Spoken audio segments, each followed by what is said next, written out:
This podcast is a proud member of the Fan Hub 100. Football without fans is nothing, so we've partnered with Fan Hub to put fans first. Search Fan Hub app to play your part in the journey.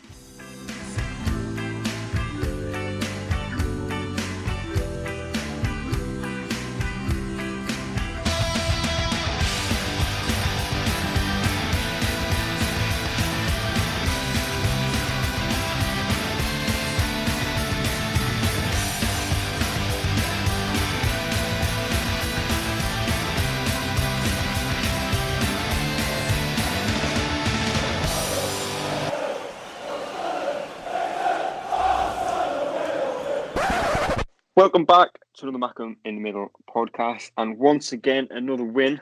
As I've said a few times now since we did rename this podcast, I don't think we've lost a game yet, and we have won the majority that we have recorded. Don't you dare change the name again, then? We won't, will we? We'll stay with this for as long as it takes. When we lose our game, we might have to change it though. Could be an interesting boost.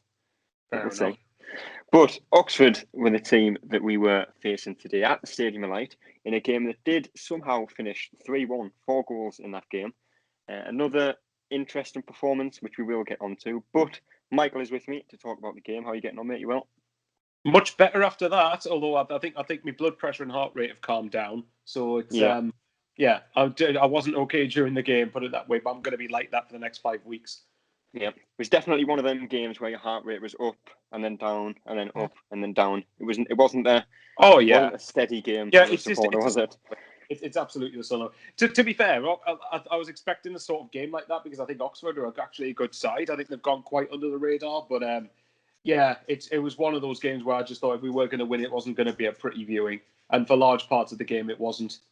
Yeah, well, one reason that today's game was a great result is because it meant that accumulator came in, so 150 quid a day, which was nice. But the main reason it was a good result again, there's 9 games left of the season now, obviously 10 prior to this game. Another must-win game. Peterborough won today, Hull won today as well. I said it last week, I've said it before, I'm going to say it pretty much every game now up until the end of the season, but another huge win. Without doubt. We just keep seeming to get them at the moment. Don't get me wrong. I know we'll talk about the red card later, but obviously that did to some degree affect the outcome of the game. But nevertheless, it's huge. We're at the stage of the season now where it's just results and points over performance any day of the week for me. And I'm not going to lie. I would have felt 10 times better had Fleetwood not conceded, had Crewe not conceded later. If they both got draws, I think you look at it in that sense. You think we would have been something like 1 point behind. 1 point behind Hull, yeah, and would have been second. But nevertheless, out of the 3 teams, I think we had the hardest game. I think Oxford are the best of the teams that everyone came up against today. But it's about finding a way to win. And don't get me wrong, like I said, I watched Oxford against Lincoln over a week ago when it was on Sky, and how Oxford only won 2-1, I don't know. So that should tell you they're a damn good side. And I wouldn't be surprised if Oxford did finish in the playoffs, actually. But nevertheless, it's like you've said it, huge win. Get 9 more of those, please. Yeah. And obviously, as we always do, we will talk about the game individually. But again, we have won the game, which is the most important thing. But, the first 43 minutes or whatever it was, it just wasn't the Sunderland that we used to see under Lee Johnson. We weren't moving the ball particularly quickly. We looked a little bit nervous at the back. Obviously, they did get the opening goal, which, again, we will get onto. But do you think against a side like Peterborough, we've got Peterborough to play, we've got Blackpool to play twice, who are in great form, we've still got Hull, we've still got a lot of really good teams to play. How much do you think that first half performance has to improve if we are to go up and potentially win the league? Yeah, it has to. There's no doubt about it. I think that the period around the Oxford goal was pretty poor. I thought we were getting overran a little bit too easily. I did think that when Sunderland went 1-0 down, we did attempt to try and do the right things. I thought we were doing all right just until the final third decision making. And I'm sure this is like the second time in the last few weeks that I've slated Lyndon Gooch. And then what does he do? He pops up with the equaliser and then assists the second goal. So, but I'm sure we'll get onto the performances later. But to answer your original question, yes, it absolutely has to improve. You've got Peterborough, you've got Charlton, Blackpool twice, Hull. They're not a straightforward set of games. And if we're going to have a chance of winning the league or getting into the top two. We obviously have to improve performances. There's no question about it. But if we keep, obviously, like I've said, it is definitely about points over performance. But yeah, I would like to see it. I think the last couple of games we've kind of done enough to win the games without being overly convincing, really. Yeah. We'll look at the team that did start the game for Sunderland, and I believe there was 2 changes. Obviously, Lee Burge once again started in goal. Don't think he's going to be dropped anytime soon. Conor McLaughlin came in at right back. He was one of the 2 changes. Obviously, Max Power did start at right back in the previous game. It was Carl Winchester that dropped out of the team for McLaughlin. Luke O'Nien, Dion Sanderson, Callum McFadzean, Max Power, Josh Scowen, Lyndon Gooch, Aidan McGeady, Jordan Jones, who was the second change, coming in for Aidan O'Brien, and of course Charlie Wyke. Back to a 4 at the back. We've seen a 3-4-3, a kind of 5 at the back a few times. But do you think a 4 at the back with the players that we've got right now? Obviously, Callum McFadzean, we'll get on to in the player ratings, doesn't really suit either a wing back or a full back. But do you think with the players that we've got right now, you've got Peterborough coming up, some teams that will cause you damage going forward, do you think 4 at the back's the way to go? It depends on what's in front of the back 4 for me. I think if you did a 4-2-3-1 like today's one, I actually think today's formation. Well, sorry, today I know we're recording it like on the day a few hours after the game. Yeah. But no, I mean the formation against Oxford. I think when you've got 2 midfielders in front of the back 4, I know a lot of people will probably eye roll at this, but I think against Peterborough that might not be the worst formation to play because you can't against the likes of Peterborough you can't get overran. If you let yourselves get overrun in midfield. We know fine well they've got the attackers to hurt every team in this league. They've got Clark Harris, they've got Sammy Smodics, they've got Mo Isa, and they've got Sariki Dembele, just to name 4 of them. So against that sort of side, no, I think the formation we've got at the minute, I probably would stick with. But I guess it depends. The good thing about Lee Johnson is whatever we think the formation should be, he's open to trying different things. Where we've done the whole comparison Parkinson thing to death now, but he wouldn't do it. He would not stray from his plan A, his desired formation, and that was it. That was it. Yeah. Everything else be damned, be stuck with it. Whereas Johnson is actually going to be willing to attempt to try different things, and I think that's going to be pretty crucial. So, I don't know, what would you do? Would you stick with it? It's an interesting one, isn't it? Because obviously Lyndon Gooch did move to right back in the second half. If you play Gooch as a wing back, obviously Denver Hume could be back on Monday. I think if you have Gooch and Hume as wing backs, potentially a back 3. Obviously, I think Bailey Wright, I don't know how far he's back, but if he's back for Monday, you can have a back 3. You've got O'Nien, Sanderson, and Bailey Wright. And then Gooch, Hume going forward as wing backs, Jordan Jones, McGeady. There is a lot of options, but for me, I think if Bailey Wright isn't fit for Monday, I think a back 4 is probably the best option. But regardless what formation we play, for me, I think Denver Hume has to come back in. And we will get onto the left back situation because 20 minutes into the game, Oxford did take the lead. Jones and McGeady did start an attack for Sunderland. I think Jones played the ball behind McGeady. They both kind of played their part in losing the ball in the Oxford half before a counter attack from Oxford. So James Henry firing the opener into the bottom corner. Lee Burge, realistically, not a chance of saving it. But the one thing that I did notice from the replay is Callum McFadzean was wildly out of position and he just kind of just strolled back to the defensive line without making any kind of real attempt to actually get back in.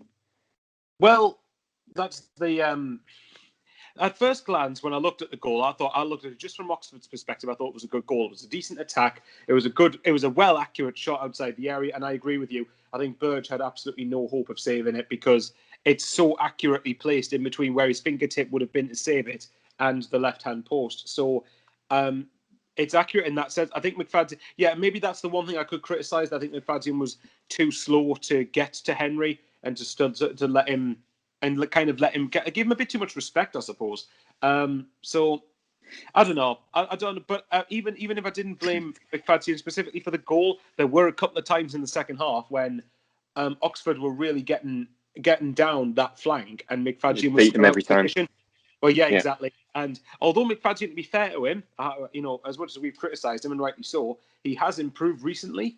But when you compare him to the likes of Denver Hume, who has to come back, they're not on the same. They're absolutely Denver Hume is quite well, to pardon the pun, head and shoulders above McFadzean. So But again, like you said, it's the interesting one though, because Denver Hume's played a couple of under-23s games, hasn't he? Obviously, I think he played was it yesterday? I've lost track of time now. I hate Easter. The way he played at 3 o'clock on a Friday, you just lose track of where you are. But I think he played majority of the game. Was it against Palace, perhaps? I'm not entirely sure who it was against, but I know he just played in one of the under-23s games. I'm not sure if he's played in any other yet. Would you chuck? Okay, so the conundrum is, would you play him on Monday? Because if he's definitely 100% match fit, well, I don't think he's going to be 100% match fit. If he's, I don't know, 80-90% match fit, yes, I probably would start him. But if he's, is it worth it? When you're bearing in mind, yes, it's under 23s games are different to first team games, and would you chuck him in after being out for so long? How honest do you want me to be with this? Be as honest as you want. If you want to say yes or no, I'm intrigued. Whatever your answer is. I'd chuck you in at left back if Hume wasn't an option.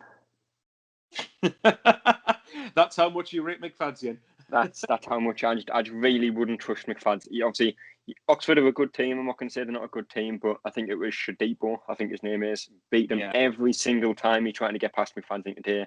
Like I mentioned, he was out of position for the goal, and he can't run for a fullback, for a wing back. That is one of the most important things.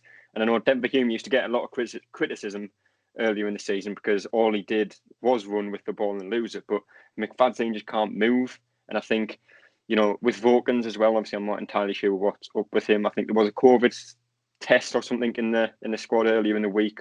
And it is alleged that it was Vokins. But I've always preferred him to McFadzean as well because both suspect defensively. Even Denver Hume is suspect defensively. But Vokins has that pace. He can get a better ball into the box. And like I said, Denver Hume, how many assists do you think he could get when Charlie Wyke's in the box? You've got Ross Stewart in the box. And for me, if Denver Hume is even 80%, 90% match fit, he's got to start against a much better side on Monday. Yeah, no, that's a fair comment. If that's the level of fitness he's at, then yes, absolutely, I would start. I would start. Jesus, I would start. I would start Hume. Yeah, I think, like I said, McFadzean has improved, but I've kept saying even the last few weeks, yeah, he's improved. But when Hume's ready to come straight back in the side, he has to. He's got to. Yeah. So I'm hoping the reason McFadzean played against Oxford is because the fact there was no other left back available. I'm hoping and praying that's the only reason that he started. Because I have to admit that if McFadzean starts against Peterborough on Monday, with the attacking quality Peterborough have got, I would be very, very anxious. And I think Peterborough would look to target our left back time and time again. And I'm praying that, like, Lee Johnson in general has done very well since he's come into Sunderland. But if he starts, I just don't, unless he absolutely is forced to, don't keep playing McFadzean, please. Just don't. Well, Sunderland's first chance of the game, I think it was about 40 minutes into the game. I don't think they had a shot on target up until then, but it was a free kick around 25 yards out. McGeady took it. He's forced their keeper into a good but fairly comfortable save. Went out for a corner. The corner led to another free kick on the corner of the box, but nothing really came of it. But on the stroke of half-time, Sunderland did eventually get an equaliser. Luke O'Nien, obviously, again, we'll get onto him in the player ratings, but on the ball, he was very comfortable today. He's played the switch out to Jordan Jones. He beat two men, put a ball through another defender's legs, and then Lyndon Gooch put the ball in with a very simple finish, possibly the easiest finish he's had all season. But whilst I'd love to sit here and say it was deserved and that, it was always coming, based on the first half, it really wasn't, was it? See, funnily enough, I felt we deserved to be level, but only based on the fact that we were starting to grow into the game, and I felt that Oxford, apart from the goal that they scored, all they really did, from what I can remember, and to be fair, we were kind of like this. Oxford, for me, just kept putting balls into the box. They kept missing everybody. I don't think that Oxford were particularly that great. I think we were just giving them a little too much respect, but I can see maybe why you think it wasn't deserved. I definitely think it was needed. It was absolutely 100% needed, because if we went into the second half 1-0 down, I don't think we might have got a draw, but I don't know whether I'd have fancied us to go on to win that game with how compact Oxford were going to be making things, and how, what Carl Robinson teams are like. They time waste every opportunity that they get, which isn't meant to be a dig at them, because if you're gonna, if it's gonna help you get 3 points, why aren't you going to do it? But Yeah, I'll tell you one thing though. I thought that Gooch obviously gets the applause for the goal, but I thought Jones was outstanding for that. I thought the fact that he managed to beat I think he managed to beat 2 Oxford players at the same time. Exactly. Take the ball away from them, keep hold of possession, run into the box. You could tell with Jones. I know we'll get on to the second half in a bit, but when Oxford went down to 10 men, half their tactics seemed to be Jones is running, hack him. Jones Kick is him, running, yeah. hack him. It's literally that's what it was, and that's because Jones had them on toast. He had them absolutely on toast, and it's such a relief to see him back in the side, and hopefully he doesn't get injured again or suspended or anything. It's like I know we'll get on the man of the match later, but honestly, Jordan Jones I think was outstanding. In the key moments when we needed him to do something, he was outstanding for me. He was. Well, the score obviously was 1-1 at half time. Probably no better time to get an equaliser. There was a lot of posts on Twitter about what happened at half time. No one really knows what's happened. Nothing's been confirmed as to what happened, but allegedly someone on Sunderland's coaching staff headbutted their goalkeeper, which, like I say, I've got no idea what happened about that. I'm not sure if you've seen anything recently, Michael. I have. I mean, if we did that, then I don't condone that. That's uncalled for. But obviously, that's if we allegedly did do that, because I obviously don't know 100% if we did do that. It could be Carl Robinson trying to stir things up on their end because they've lost. But I don't know. Well, I guess that's something we'll know about as time goes on. Yeah, you could definitely hear something at half time. Obviously, I don't know if you were, if you went to make food or get a drink or anything. I was on the SAFC Fan TV live stream, and I was busy moving my PS4, which is what I watched the games on. I was busy moving that to another part of the house because the connection where I was watching the first half was terrible. So I didn't. So my PS4 was actually off, so I didn't actually hear. Well, what could you hear? What was there? There was just a lot of shouting. Obviously, if you can ever, you see it on Twitter all the time. People post videos of like a group fight, and you can just hear people shouting and screaming and just making noises. That's all you could really hear. And obviously Frankie likes a mention on the stream. And I think he said something about it and he's going to find out what happened. And then he never did. Lee Johnson hasn't really said anything about it. Carl Robinson said that someone assaulted his goalkeeper and called the police, but then there was no police anywhere to be seen. So I suppose it's one of them unsolved mysteries for now, isn't it? Well, like I said, as time goes on, we'll find out what's actually happened. That'll come out one way or another if something has happened. It will.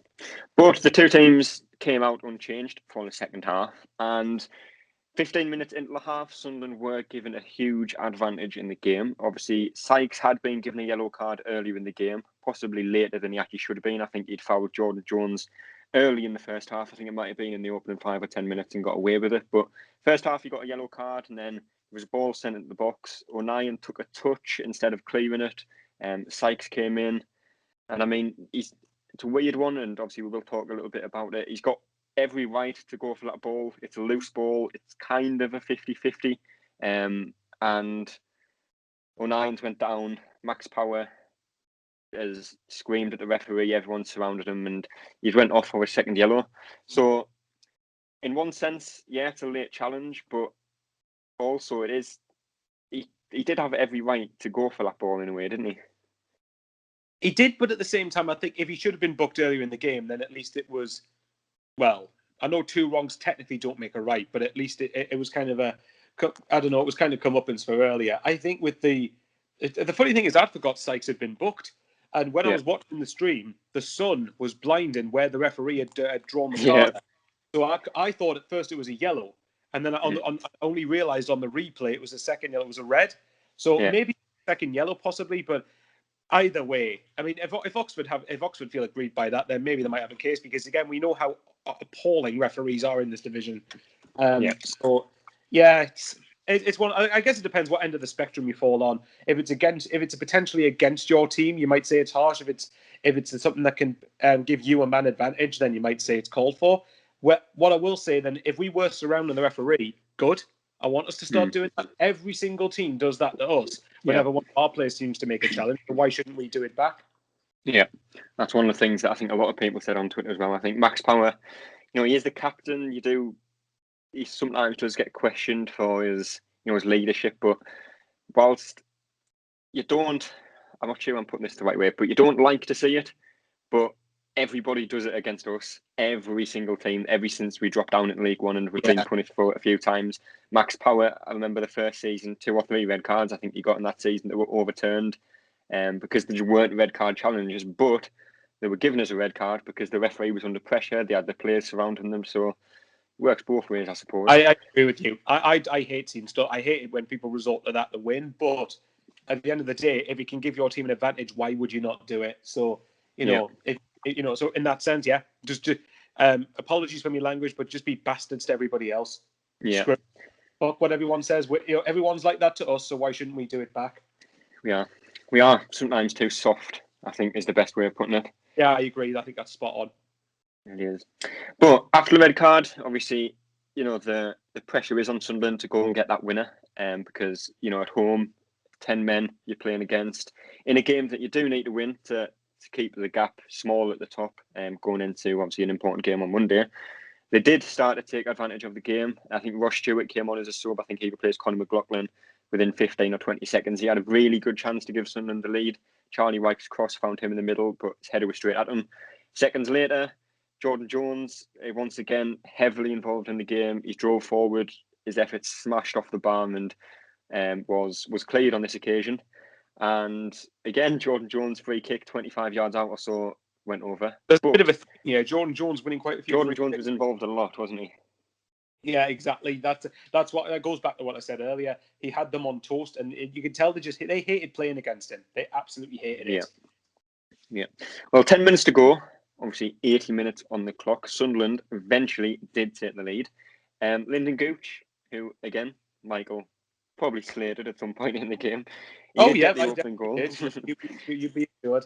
He did get the opening goal, and he was involved again. Obviously, in the right, he's got the ball. He's took it in the box. I thought he was going to shoot, and potentially it would have been blocked, but he's lifted his head. He's seen McGeady on the edge of the box, and he's played it to McGeady, and it's a great finish into the bottom corner. And it's weird when you're at home because I can only imagine the stadium of light, 35,000 people in the ground when we've scored that goal in the last 10 minutes. But that's probably the goal that I've celebrated the most so far this season, I think. I don't blame you for that. I think it just goes to show how crucial a goal it was. It was one where, at the time, obviously Peterborough and Hull, I think, were still drawing. So at the time, but even then, I did say that I think a draw in the Oxford game in itself, without the red card, wouldn't have been the end of the world. But obviously, once they went down to 10 men, it for me just became a right, no excuse, we have to win. So I was just relieved, absolutely relieved when McGeady scored. It's a goal that helped. It's a goal that obviously got us in front and helped us keep up the pressure. So I was starting to wonder because we were putting balls into the box, but there was either nobody there, or the pass was astray, or the touch was astray. For me, I was starting to get the impression it wasn't going to come. But I've never been more relieved than when McGeady scored. Put it that way. Yeah, and with that second goal, again, there was a few questions on Twitter. And, I've replied to a few people about it. But basically what happened is, I think it was Chris Maguire won the free kick. No doubt about that. If anyone has a doubt about that, then just never talk to me again. It was a blatant free kick. Maguire was taken down. I think it was Cameron Brannigan made the foul. He went down injured, allegedly. He was injured. The referee allowed Sunderland to take the free kick while Brannigan was down injured. And as soon as we took the free kick, he was back up on his feet. He was running towards the ball. There was nothing wrong with him. But Oxford seemed furious that the referee's allowed to take him that free kick because he was down on the floor. Michael, what are you saying about that? Well, that incident, I don't think I remember seeing much of. But what I will say is that it's happened all the time in this league. I'm not saying it's right, but if it was the other way around, we probably would be livid at that. And put it this way, I'd be interested to see if Carl Robinson and Oxford didn't think that made as much of a meal of it if they had got a positive result. If they got a positive, would they be talking about it that much? If you remember down at Portsmouth, I think it was just over a year ago. Joe Lynch had something similar, didn't he? Didn't he have some potential head injury and he was down for about 30 seconds? Yeah, I know. Yeah. About it. I remember what you mean now. Yeah, exactly. And there was another one when we beat Bristol Rovers up at the Stadium of Light last year when we won 3-0. Charlie White got the second goal, but right before then, a long ball came forward. 2 Bristol Rovers players, I think, clashed heads, and then but the play was allowed to go on, and Wyke ended up rounding the keeper and scoring. So it's something that just happens. I mean, if there was nothing wrong with him, then Brannigan knew fine well what he was doing. But if he was genuinely hurt, again, it doesn't shock me with how poor officials are in this league. Yeah, and I think one of the points that I made to someone else on Twitter about it was, whilst the referee didn't necessarily make the right decision because he's let play go on when a player claimed to be injured, but at the same time, he's blown for a free kick when Sunderland still had the ball. They had every right to continue to play without, the stoppage even being there. And, if Brannigan goes down, the referee waves play on, forget about the free kick. Sunderland are in the exact same position anyway. Well, it's just play to the whistle, isn't it? That's the basic. It's one of the basic things in football that a lot of people seem to forget. Just keep playing to the whistle. If the referee hadn't blown, Sunderland had every right to play on. So I don't get it personally. But that was 2-1. A huge goal.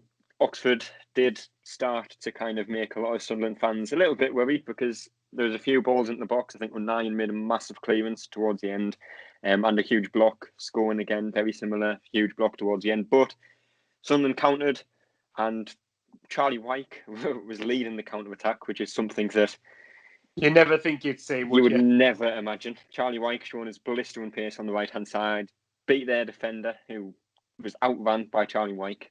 So make of that what you will. But he's played the ball in the middle. Max Power scores the third and the final goal, and then celebrated right in front of Carl Robinson. It was a nice, pure nice shithousery, and I love it. It was good. Good finish as well, though, from Power as well, though, wasn't it? It was, yes. It's not the type of finish you associate with Max Power, actually.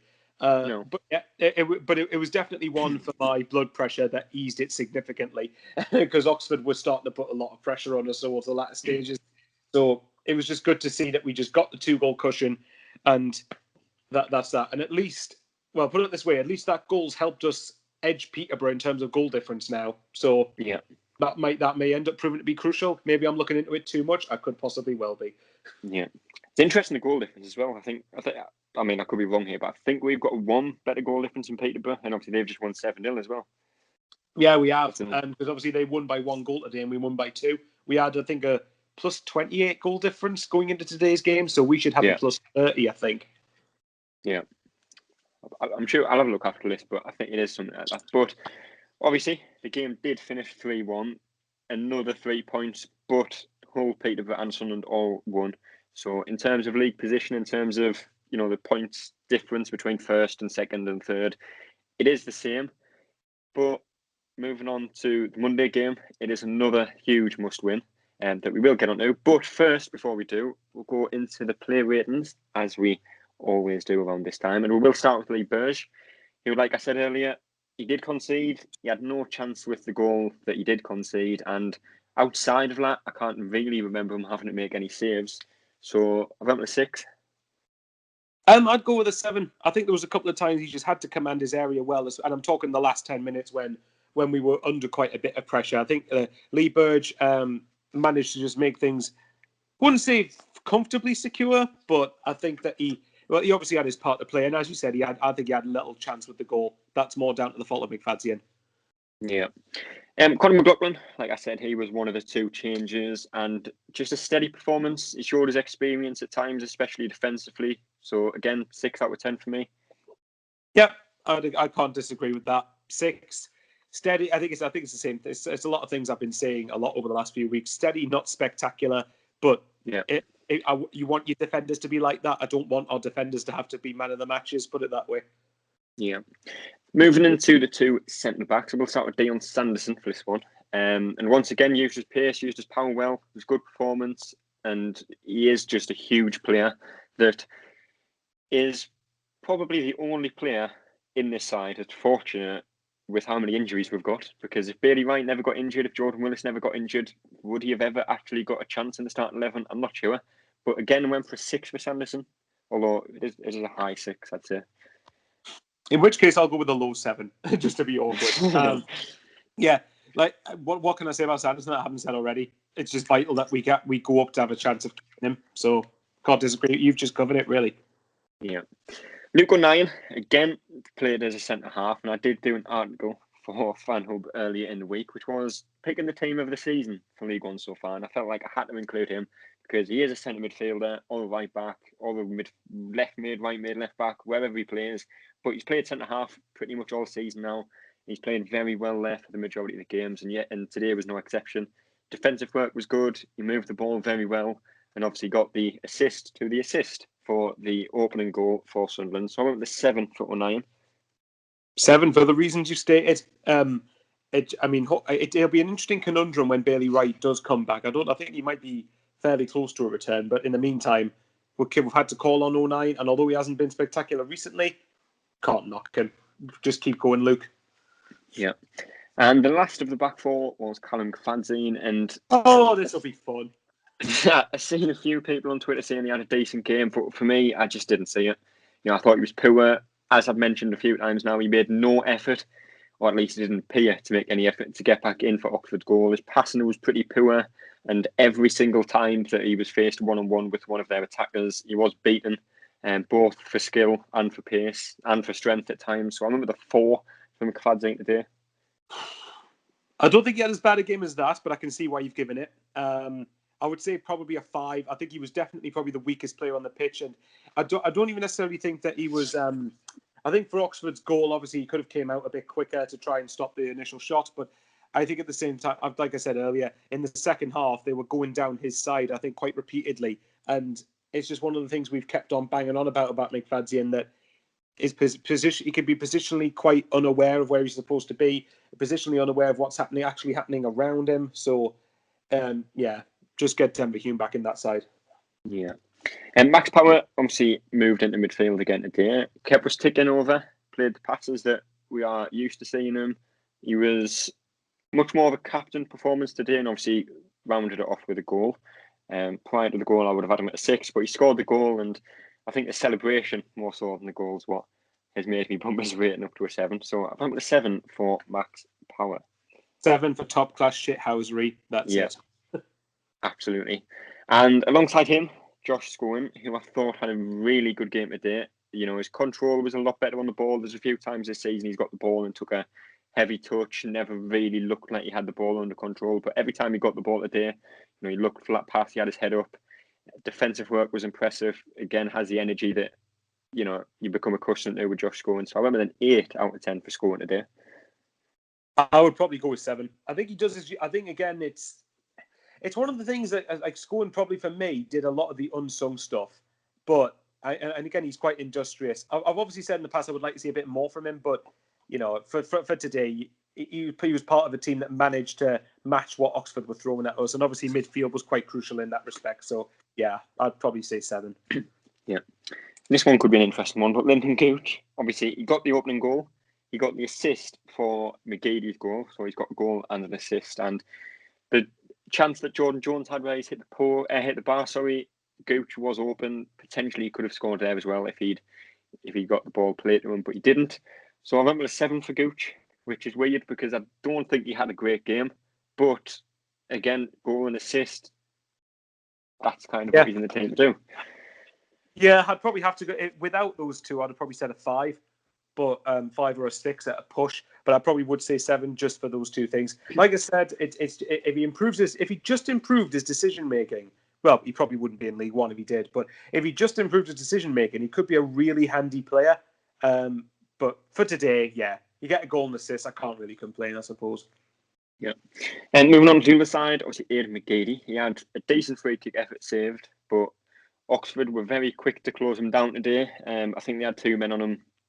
Pretty much every time he got the ball was largely nullified for the opening 70 minutes or so, really. But he saved the day with a good effort from outside the area in the final 10 minutes, which ultimately won the game, unsettled Oxford, and then obviously we did go on to get the 3rd. So I've been with a 7 for McGeady. Yeah, same rating. McGeady was kind of at the heart of a lot of things that Sunderland were trying to do. There were times that he drifted towards the centre and was trying to impact things from there, but I think he was probably good. I mean, he got substituted, didn't he? Or did he stay on for the full 90? He got subbed off for Grant Medvedev. Okay, then. In the last 5 minutes. Yeah, well, if that's the case, yeah, just try and keep things ticking over. Obviously just try and save his legs for Monday, but standard 7. For McGeady, that's quite standard, I suppose. It is. Jordan Jones, we've talked about him a lot because he, obviously I don't know the stats, but I'd imagine he probably had the most touches in the game for Sunderland, especially in the final third. Every time he got the ball, he looked a threat. His ball control for that opening goal was incredible. He's hit the bar and was just very unlucky not to get on the score sheet in general. I remember the 9 out of 10 for Jones. Don't really think you can fault him for anything today. Yeah, I would go along with that 9. And like for the reasons I've said earlier, the run, his assist and the build up to the equaliser was brilliant. And he just looked a constant threat every time we got him on the pitch, and every time he was getting forward, I was anticipating something could at least happen. And as I said, there's a reason that Oxford's tactic when they went down to 10 men was to hack him at every opportunity. So because he was causing them problems. So 9 definitely. Yeah, and moving on to the final player, obviously Charlie Wyke. He hasn't scored again, but I thought his performance today was better than it has been the last couple. You know, he played some neat passes when linking up with McGeady, with Jordan Jones, held the defenders off well, and obviously got the assist for the third goal for Max Power. So I went with a 6/7, so I don't get too much disagreement with that one. Well, you won't get too much disagreement from me. I'd say 6 actually. I thought that, I can see why you've gone in between the two ratings, actually. Okay, I think I'd say 6. I think that this is what, as a footballer, I technically think there are better strikers in this league than Wyke, but obviously with the season he's had in terms of goals. But who knows, maybe he's just saving it for Monday. That's what I hope it is. If he's saving it for 5. Monday, 5 goals on Monday and we let him off. Sorry? 5 goals on Monday and we can let them off. Yeah, well, I'll tell you what, we'll let you off, Big Charlie, if you just get the match winner for us on Monday. There you go. Absolutely. And this is probably the most rhetorical question, I suppose, of the season, but not necessarily because obviously the Doncaster game. But man of the match, only one player really, isn't there? Jordan Jones. Yeah, I was tempted to go along and just go Callum McFadzean. Yeah, Jordan Jones. I think, well, like I said, I've at least alluded to it twice. It's just hopefully all I'll say to that is just hope he's playing every single game. That's it. Yeah, don't think there'll be too many disagreements with that. Although I would be slightly worried if there was. But next game. Again, Monday, which is weird, playing Friday, 3 o'clock, and then Monday, 3 o'clock, but I suppose that's just how League One is.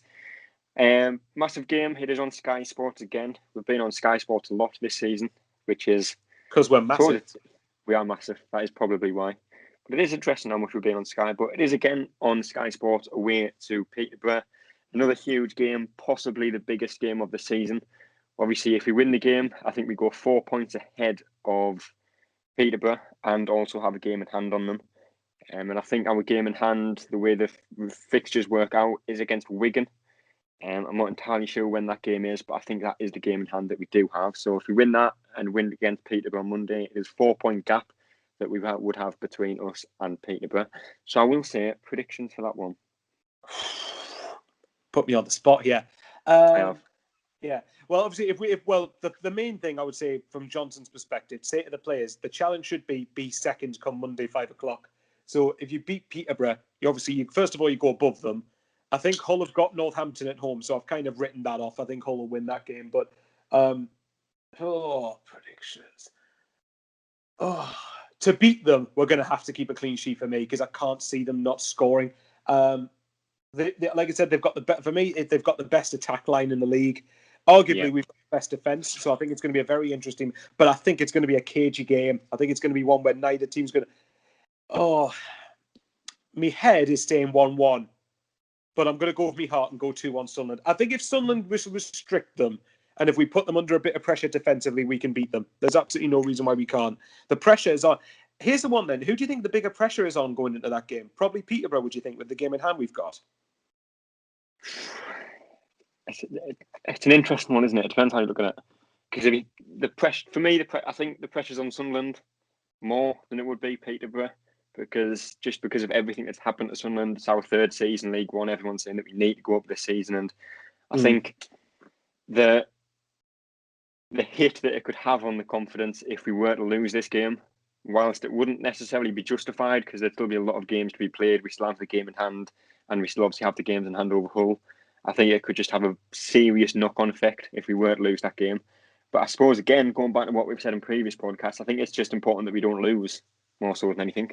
Yeah, I think I would probably agree with that. I don't get me wrong. Well, my argument to whether I would have took a point definitely would have been the case had Fleetwood got a point against them. If they got a point against them, we'd be second. I'd be like, right, get the point. Just, I would love to win. Don't get me wrong. I would absolutely love to win. But I think if you offered me a draw now, I think as long as on the condition we win our game in hand, I would probably take it. But like you said, though, if you beat them, you go 1 point ahead of them. Then match what they do next weekend when we play Charlton, I think, and then after that it's Wigan. So, and as much as I think Wigan will obviously win a relegation battle, I'd be very disappointed not to win that game. So, it's a difficult one. Well, what's your prediction? What would you say for that? I'm going 5-1 Sunderland. Charlie White hat-trick. Aidan McGeady and Jordan Jones. Why not? Oh, here's what. So if you offer, so I'm going to guess you're the same line as me. If you offered a draw now, would you take it? See, that's what I mean. It's a difficult question, isn't it? I think the answer definitely would have been yes if we'd gone above Peterborough. But I think it's it's hard. That's what I mean. It's not an easy question, is it? It is. It's hard because the pressure is on Sunderland. Because, like I say, 3 seasons in League One. If you lose this game, it does have a massive knock-on effect. But same point with Peterborough. If they don't win the game, nothing changes in the table. Well, whereas if Sunderland don't win the game, because if Sunderland draw the game, that's a better result for us. Yeah, here's something that might sway it then. Peterborough's last 5 games, I looked at everyone's fixtures, Hull's and Peterborough's fixtures, which, by the way, if it wasn't a 3-horse race before, it definitely is now. We're 8 points clear of Lincoln. They're not catching us. Watch us finish 4th now. I've said that. I hope that doesn't come back to bite you. Yeah, I really hope it doesn't. It better not. I'm touching the wood that's in the vicinity. But I do not think that. I think it is a 3-horse race. I think I looked at Hull and Peterborough's fixtures, and Peterborough's last 5 games are not the games I would want if you're going for a top 2 place. They've got Gillingham, albeit 3 of these are at home, which they are decent at home, but still they've got Gillingham. Then they go to Charlton, who got a good win against Doncaster, and after that I think they've got Doncaster at home because that's a game in hand on that they've got on Hull. Then they've got Lincoln at home, and then they go to Doncaster last game of the season. So all of those teams are fighting for a playoff place. Every single one of those teams. Now, I'm not expecting Peterborough to not win any of those games. I think they might win 2 or 3 of them, but that's not this. I don't know about. That's not the set of games I would be wanting if you're going for the top 2 in the last stages of the season for me. Yeah, I think League One though. I think the games on paper are. You can look at the game like you kind of wrote off the whole game against Northampton because on paper you think, well, Hull are going to absolutely smash them, but we drew with Shrewsbury, I think. Or did we lose? I can't even remember. We didn't get a good result. Lost to Shrewsbury away somehow. Yeah. So, I mean, if someone asked, prior to that game, what's the score going to be, everyone would say, well, Sunderland are going to comfortably win that game. Forget about that one. I think it's just one of them that you just can't predict because, Burton, Albion, they're near the bottom, but they've been playing well recently. Oxford, obviously, they were really near the bottom towards the start of the season. They picked up form and obviously played well today. But I think it's just, if we keep winning, we go up. I think that's the best way to look at it. We are in the driver's seat. We've got the games in hand. If we win every single game we have, which is going to be a big ask, it's not impossible. It will be difficult. But if we manage that, no matter what else happens, we go up and I think we win the league. Well, put it this way: if you avoid defeat against Peterborough and Hull and win every other game, you still win the league. So yeah, it will be interesting to see how it does pan out. Obviously, there is 9 games left now. Game on Monday. They are coming thick and fast again, as they always do towards the end of the season. But like I say, next game is on Monday. We will hopefully have a preview out for that, and potentially on Sunday. If not, we will have a reaction to the game on Tuesday. But that is all we have time for today. Appreciate you coming on, Michael. Thanks for having us at very short notice. No worries at all. It has been a pleasure. But until Sunday, until potentially Tuesday, we will see you later. That's all, folks.